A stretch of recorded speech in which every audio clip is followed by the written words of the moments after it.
வணக்கம். பரபரப்பு மீடிய செய்திகளுக்காக நான் நிரோஷன். காசா நகரை கைப்பற்றும் இஸ்ரேலிய பாதுகாப்பு படைகளின் ராணுவ நடவடிக்கை நேற்று வழமையை விட அதிகரித்து காணப்பட்டது.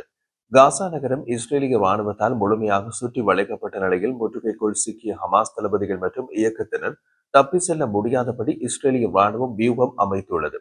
அதனால் ஹமாஸ் இயக்கத்தினருக்கு காசா நகரில் கணிசமான அளவில் உயிரிழப்புகள் ஏற்படுகின்றன.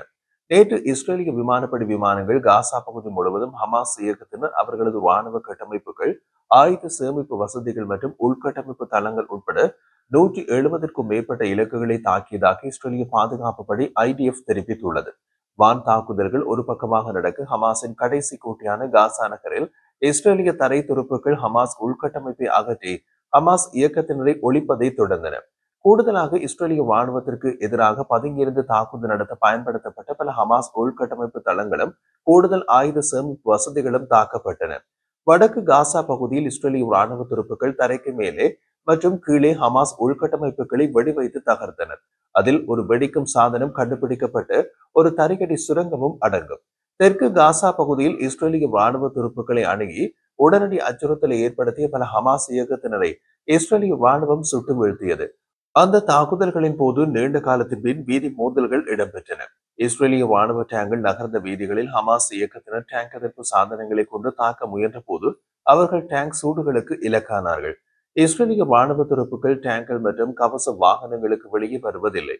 உள்ளே இருந்தபடியே ஹமாஸ் இலக்குகள் மீது பீரங்கி தாக்குதல்களை நடத்துகின்றார்கள். இந்த உக்தி இஸ்ரேலிய ராணுவத்தில் உயிரிழப்புகளை கணிசமாக குறைக்கின்றது. இஸ்ரேலிய ராணுவத்தின் கட்டுப்பாட்டில் உள்ள பகுதிகளில் இஸ்ரேலிய ராணுவத்தின் எட்சியோனி படைப்பிரிவு ஹமாஸ் எதிர்ப்பு நடவடிக்கைகளை நடத்தி ஹமாஸ் சுரங்கப்பாதைகளை அழைத்தது.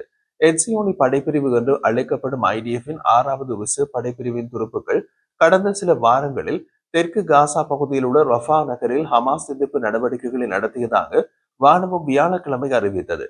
இதில் சுமார் 40 ஹமாஸ் இயக்கத்தினரை கொன்றது மற்றும் ஹமாஸ் உள்கட்டமைப்பை அகற்றியது ஆகியவை அடங்கும். ரஃபாவில் தங்கள் நடவடிக்கையை முடிந்த பின்னர் எட்சியோனி படைப்பிரிவு கான் யூனிஸ் நகரில் நடவடிக்கைகளை நடத்துவதற்கு நகர்ந்தது.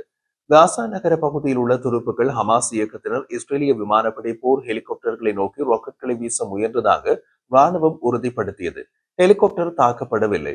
மேலும் இந்த சம்பவத்தில் எந்த உயிரிழப்பும் ஏற்படவில்லை என்று ராணுவம் தெளிவுபடுத்தியது. சம்பவத்திற்கு பின்னர் ஹெலிகாப்டர் மீண்டும் தனது நடவடிக்கைகளை தொடங்கியது. காசா நகரில் செயல்படும் இஸ்ரேலிய தரைப்படைகளுக்கு வான் ஆதரவு கொடுத்தது. தரையில் இஸ்ரேலிய ராணுவம் நகர்ந்த போது ஹெலிகாப்டர்கள் அவர்களுக்கு மேலே பறந்தபடி அவர்கள் செல்ல வேண்டிய பாதையில் இருந்து இலக்குகள் மீது தாக்குதல் நடத்தியபடி சென்றனர். காசா நகரத்தின் இஸ்ரேலிய படையெடுப்பின் ஒரு பகுதியாக காசா நகரத்திலிருந்து 7 லட்சத்திற்கும் மேற்பட்ட பாலஸ்தீனிய பொதுமக்களை வெளியேற்றுவதில் வெற்றி பெற்றுள்ளதாக IDF நேற்று அறிவித்தது. இது வாரத்தின் தொடக்கத்தில் சுமார் 5,500,000ஆகவும் கடந்த வாரம் சுமார் 2,500,000ஆகவும் இருந்தது. காசா நகரில் இன்னமும் சுமார் 3 லட்சம் பாலஸ்தீனிய பொதுமக்கள் உள்ளனர். அதே நேரத்தில் தரைப்படை படையெடுப்பு விரிவடைவதால் பொதுமக்கள் வெளியேறி வருகின்றனர் என்று இப்போது தெளிவாக தெரிகின்றது. அது கூட ஹமாஸுக்கு ஏற்படும் அழிவுகளுக்கு மற்றும் ஒரு காரணமாக இருக்கலாம். காரணம், மக்களின் அடர்த்தி குறைய குறைய ஹமாஸ் இயக்கத்தினர் முன்பை விட கணிசமாக அடையாளம் காணப்படுகின்றனர். இஸ்ரேலிய படைகளுக்கு எதிராக அவ்வப்போது கெரில்லா போரை நடத்துவதற்காக சுரங்க பாதைகள் மற்றும் பிற மறைக்கப்பட்ட பகுதிகளில் இன்னமும் சில உறுதியான ஹமாஸ் படையணிகள் மறைந்திருக்கலாம் என்றும் இது ஏற்கனவே பல இஸ்ரேலிய துருப்புகளின் மரணத்திற்கு வழிவகுத்துள்ளது என்றும் IDF கூறியுள்ளது.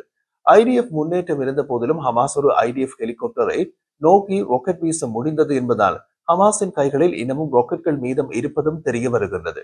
ஹமாஸ் தொடர்ந்து சிறிய அளவிலான ராக்கெட் தாக்குதல்களை நடத்தி வருகின்றது. பொதுவாக கடந்த 2 வாரங்களுக்கு தினம் ஒன்றுக்கு 1 அல்லது 2 ராக்கெட்கள் ஏவப்படுகின்றன. கடந்த சில ராக்கெட்கள் எதுவும் யாருக்கும் தீங்கு விளைவிக்கவில்லை. மேலும் காசா இயக்கத்தால் ஜனவரி 2024 முதல் காசா எல்லைப் பகுதிகளுக்கு அப்பால் எதையும் குறிவைத்து தாக்க முடியவில்லை. போர்க்குற்றங்களுக்காக தனக்கு எதிராக நிலுவையில் உள்ள கைது வாரண்டை நடைமுறைப்படுத்தக்கூடிய நாடுகளை தவிர்ப்பதற்காக பிரதமர் பெஞ்சமின் நேதன்யாகுவின் அமெரிக்காவுக்கான விமானம் ஒரு சுற்றுப்பாதையை எடுத்தது. ஐநா பொது சபையில் பேசவும் ஜனாதிபதி டொனால்ட் ட்ரம்பை சந்திக்கவும் நேதன்யாகு டெல்லவிவில் இருந்து புறப்பட்டார். ஆனால் வழக்கமாக பல ஐரோப்பிய நாடுகளுக்கு மேலாக பறக்கும் அவரது விமானம் மத்திய திரைக்கடல் மற்றும் ஜிப்ரால்டர் நீரிணையின் வழியாக பறந்ததாக விமான கண்காணிப்பு வலைதளங்கள் தெரிவிக்கின்றன. பிளைட் ரேடார் 24 படி விமானம் சிறிது நேரம் கிரீஸ் மற்றும் இத்தாலிய வழியாக பறந்தது. ஆனால் அது பிரெஞ்சு மற்றும் ஸ்பானிஷ் வான்வெளியை முற்றிலுமாக தவிர்த்து விமானத்தின் பறக்கும் கால அளவை நீடித்தது. அவர்கள் ஏன் அசாதாரண பாதையில் சென்றனர் என்பதை பிரதமர் அலுவலகம் பகிரங்கமாக கூறவில்லை. பாதுகாப்பு தொடர்பான தொழில்நுட்ப ஏற்பாடுகளுக்காக நேதன்யாகுவின் சில செய்தியாளர்களும் அவரது பரிவார உறுப்பினர்களும் அவருடன் செல்ல மாட்டார்கள் என்று பிரதமர் அலுவலகம் 2 வாரங்களுக்கு முன்பு அறிவித்தது. இது விமானத்தின் எடையை குறைத்து தேவைப்படும் கூடுதல் எரிபொருளுக்காக ஈடு செய்யும் ஒரு வழி. பிரெஞ்சு வான்வெளியில் பறக்க இஸ்ரேல் விடுத்த கோரிக்கையினை பிரான்ஸ் ஏற்றுக்கொண்டதாக பிரெஞ்சு தூதரக வட்டாரம் தெரிவித்துள்ளது. இறுதியில் அவர்கள் வேறு பாதையில் செல்ல முடிவு செய்தனர். அதற்கான காரணம் எங்களுக்கு தெரியவில்லை என்று தூதர் கூறினார். ஜூலை மாதம் நேதன்யாகுவின் அமெரிக்காவுக்கான கடைசி பயணம் கிரீஸ், இத்தாலி மற்றும் பிரான்ஸ் வழியாக பறந்ததாக மற்றும் ஒரு விமான கண்காணிப்பு வலைத்தளமான ADSB எக்ஸ்சேஞ்ச் தெரிவித்துள்ளது. போர்க்குற்றங்கள் மற்றும் மனிதகுலத்திற்கு எதிரான குற்றங்களுக்காக சர்வதேச குற்றவியல் நீதிமன்றம் ICC கடந்த நவம்பரில் நேதன்யாகுவுக்கு கைது வாரண்ட் பிறப்பித்தது. ICC உறுப்பினர்களாக உள்ள ஐரோப்பிய நாடுகளில் நேதன்யாகு விமானத்தை பறக்கவிட்டால் அவர் தரையிறங்க வேண்டிய கட்டாயத்தில் கைது செய்யப்படலாம். இஸ்ரேலோ அல்லது அமெரிக்காவோ ICC உறுப்பினர்கள் அல்ல.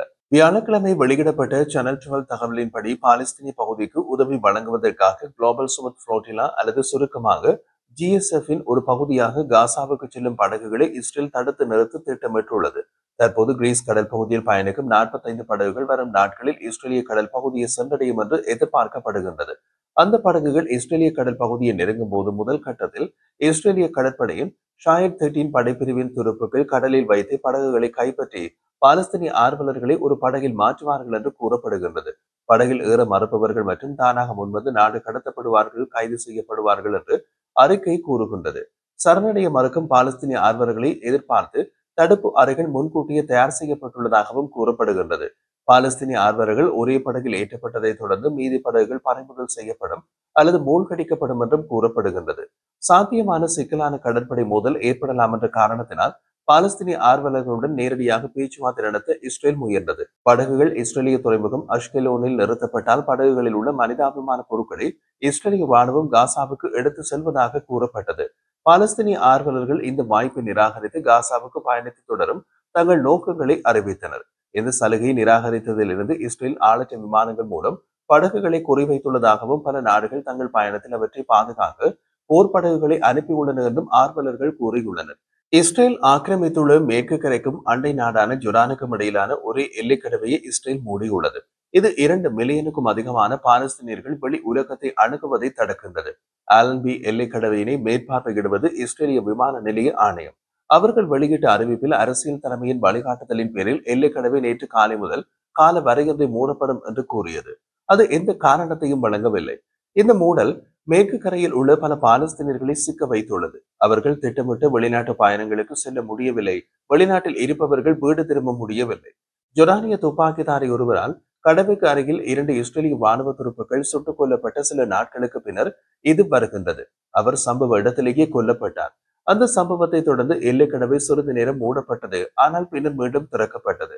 பிரபல பாலஸ்தீன அரசியல்வாதி முஸ்தபா பார்கோட்டி கூறிய போது, இந்த மூடல் மேற்கு கரையில் உள்ள மக்களை சிறையில் அடைத்து அவர்களை வெளியேற்றும் ஒரே பாதையை இழக்கச் செய்யும் ஒரு ஆபத்தான நடவடிக்கை என்றார். கிங் குசைன் பாலம் என்று அழைக்கப்படும் இந்த கடவை ஜோர்டானுக்கும் மேற்கு கரைக்கும் இடையில் பாதியில் அமைந்துள்ளது. இது மேற்கு கரைக்கும் ஜோர்டானுக்கும் இடையிலான ஒரே அதிகாரப்பூர்வ கடவை. இஸ்ரேல் வழியாக செல்லாத மேற்கு கரைக்கு செல்லும் ஒரே நுழைவு புள்ளியும் இதுதான். மேற்கு கரையில் உள்ள பெரும்பாலான பாலஸ்தீனியர்கள் இஸ்ரேலிய விமான நிலையங்கள் அல்லது பிற இஸ்ரேலிய எல்லை கடவைகள் வழியாக பயணிக்க அனுமதிக்கப்படுவதில்லை. அதாவது இந்த பாலம் வெளி உலகத்துடன் ஒரு அத்தியாவசிய இணைப்பாகும். ஜோர்டானில் 2 மில்லியனுக்கும் அதிகமாக பதிவு செய்யப்பட்ட பாலஸ்தீனிய அகதிகள் உள்ளனர். அதே நேரத்தில் ஜோர்டானில் 11 மில்லியனுக்கும் அதிகமான மக்கள் தொகையில் பாதிக்கும் மேற்பட்டவர்கள் பாலஸ்தீனியர்கள். மேற்கு கரைக்கு பொருட்கள் மற்றும் மருத்துவ பொருட்கள் நுழைவதற்கான முக்கிய வர்த்தக பாதை ஆல்பி பாலம். காசாவுக்குள் ட்ரக்கள் மூலம் அனுப்பப்படும் மனிதாபிமான உதவிகளில் சுமார் 9% இதன் வழியாகவே செல்கின்றன என்று இஸ்ரேலிய அதிகாரிகள் கூறுகின்றனர். பாலஸ்தீன அரசை அங்கீகரித்த பிரிட்டன், பிரான்ஸ், ஆஸ்திரேலியா, கனடா மற்றும் பிற நாடுகள் இந்த வாரம் அறிவித்த நடவடிக்கைகளுக்கு இஸ்ரேலிய எதிர்வினையின் ஒரு பகுதியாக அதன் காலவரையற்ற மூடல் அஞ்சப்படுகின்றது. இஸ்ரேலிய அரசாங்கம் இந்த நடவடிக்கைகளை தீவிரவாதத்திற்கான வெகுமதியாக முத்திரை குத்தியுள்ளது. 1914ஆம் ஆண்டு பாலஸ்தீனத்தின் கட்டுப்பாட்டை பெற ஒட்டோமான் பேரரசை தோற்கடித்த பிரிட்டிஷ் ஜெனரல் எட்மண்ட் ஆலன்பியின் நினைவாக ஆலன்பி பாலத்திற்கு பெயரிடப்பட்டது. இது 1918ஆம் ஆண்டில் கட்டப்பட்டது. 1967ஆம் ஆண்டு 6 நாள் போருக்கு பின்னர் இஸ்ரேல் பாலத்தின் மேற்கு கரை பகுதியை கட்டுப்படுத்தியுள்ளது.